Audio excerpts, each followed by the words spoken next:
আমাদের নওগাঁ জেলার ঐতিহ্যবাহী খাবার হলো আলু ঘাটি। শীত আসলেই এই খাবারগুলোর কথা মনে পড়ে। দেখেন, ভাস্তা, ভাই, ছোট ভাই, এই যে আমার ভাস্তা আলু রাঁধতেছে। মানে শীত আসলে এই জিনিসগুলা বেশি আনন্দদায়ক হয়, আবার খাওয়ার স্বাদ জাগে যে এই বন্ধু বান্ধব মিলে নাও আজকে আলু ঘাটা খাই, মাছ দিয়ে যে এক ভাস্তা জাল দিচ্ছে। আসলে এই ছোটোবেলার কথাগুলো মনে পড়ে যায়।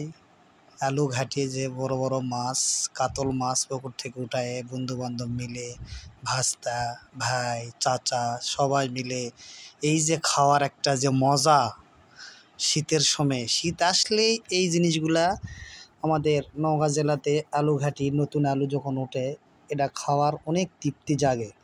মানে খাইলে আর আসলেই দেখেন কোনা শীত, তার মধ্যেও কিন্তু আনন্দটা ভাগাভাগি করে সবাই নিচ্ছে যে আলু ঘাটি খাবো, আজকে আলু ঘাটি খাবো। এই যে দেখেন, মানে ভাস্তা গিঞ্জি উপরে উঠাই নিয়ে দেখেন সুইটার, এই যে দেখেন আর এক ভাস্তা দেখেন আলু কি ভাজে নাড়তেছে। আসলে শীতও মানে আনন্দের জন্য শীতটা কিছুই মনে করতেছে না। আলু ঘাটি বড় বড় কাতল মাছ পুকুর থেকে টাটকা মাছ উঠায় নিয়ে এই আলু ঘাটা করা হয়েছিল আমাদের গ্রামে।